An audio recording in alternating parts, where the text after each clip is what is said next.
Greetings and welcome back to the Galley of the Sun. Today we are starting a new series of videos and I'm very excited about this. So what other series have we done? We've done a pizza series and we've done a dump cake series. This one is going to be epic. We're going to take various cuts of beef and see which is better, American Wagyu or Prime. So let's talk about them first.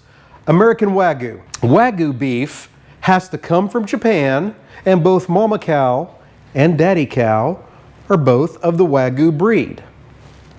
American Wagyu, either mama or daddy cow is a Wagyu, the other one is an Angus. Now let's talk about the USDA grades for beef in the United States. So there are 6 grades. And they are determined by the age of the meat, the color of the meat, and the marbling, i.e. how much fat content is inside of the meat. So the best is prime, and then you have choice, and then you have select, and then you have the 3 that nobody talks about, utility, cutter, and canner. Stay away from those. So what I have here is 2 American Wagyu T-bones and 2 USDA Prime T-bones. We're going to have these tomorrow, so we're going to get them ready tonight. I'm going to take some sea salt and we're going to give these what's called a dry brine.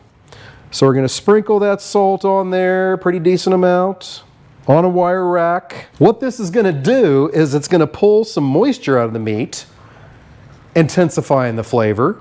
And then it's going to absorb some of that salt into the meat, giving us a more tender, flavorful steak. Give that a good pat. We'll flip it around to the other side. Do that, and then into the fridge. And tomorrow, we'll find out which is better, T-bone American Wagyu or USDA Prime T-bone. We're going to do this with each cut of the cow. It's going to be glorious. It'll be interesting to see if the different cuts, and I'm going to get them from the same places. My American Wagyu I got here locally in the Phoenix area from Rovey Family Farms. My prime beef here I got from Off the Hook Butcher Shop.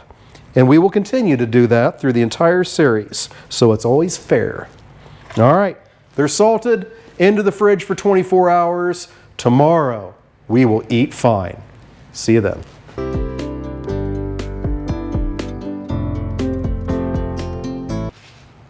So here we are on T-bone day. Yesterday we talked about the difference between American Wagyu and USDA Prime.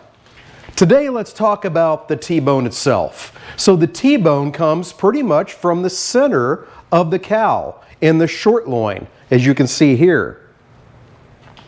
So towards the back of the cow, you get more of the tenderloin. So on one side of the bone, you'll have a strip steak. On the other side, you'll have a fillet. Now, as you get further forward on the cow, then those porterhouses become T-bones and you have much less. So this side over here is what we have of the tenderloin or fillet, and this side is the strip steak. So last night, before we went to bed, we got these things salted. Now they're a little dry, but we need to get seasoning on them. We got just the trick for that. We're treating both of these the same, the Wagyu and the Prime. We're going to use some Wagyu beef tallow, rub that on these so there's something for the rub to stick to. So we'll get a little bit of this, don't need much. In fact, we'll get it all over our gloves first, and then get it all over the steak, both sides. Get some for the prime. I don't know about you, but I'm excited. Okay, that's done. We'll go down to 1 glove. I'm going to use Montreal steak seasoning on both of them. It's a favorite of ours. Get them plenty of seasoning here. They can take it. Right now, my Yoder YS-640 grill is preheated to 550 degrees. It's as high as it'll go. Today we're not doing anything fancy. No reverse sear, no craziness, just cooking them direct on the flame. We're going to take these up to about 130 degrees. That way when we bring them in and we let them rest, They'll come up that last 5 degrees and give us a perfect medium rare. Now, man can't live on steak alone, so before I started filming here, I got some hatch green chili cheddar twice baked potatoes ready. And I have some broccoli ready to roast with some wild mushrooms, sage, flavored olive oil, and a bunch of different seasonings with plenty of garlic and bacon and good stuff in there. So we're gonna get those roasting. As those are roasting, we'll get our steaks cooked. All right, the steaks are off the grill. They've been resting for 10 to 15 minutes. Now is the time. I know which is which, but we'll see if the director knows which is which. We'll try both and tell which is better. I'm gonna grab this here. Grab it from this side, the strip, so we're even on both. So I'm gonna grab from the strip side. Yep. Tender. Okay. Very flavorful. Good texture. Mm-hmm. Now this one.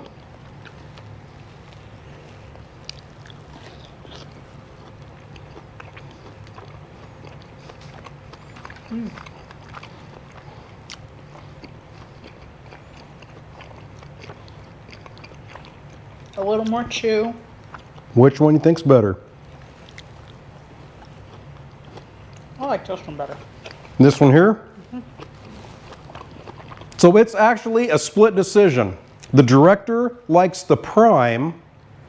I like the Wagyu. I think there's a little bit more flavor there. But she's going to tell me I'm wrong. But that's okay. Hey, thank you very much to Rovey Family Farms for the American Wagyu and to Off the Hook Butcher Shop for the Prime. I did pay for them, but really the price of these were about the same. It was about 24 bucks a pound for each one of them. Yeah, this one I'm going to call inconclusive. We will try this again with different cuts of meat. Hey, I hope you like what you saw today. If you did, hit that like button, hit that subscribe button, and never miss an episode. Thank you so much for joining us, and until next time, fair winds and following seas.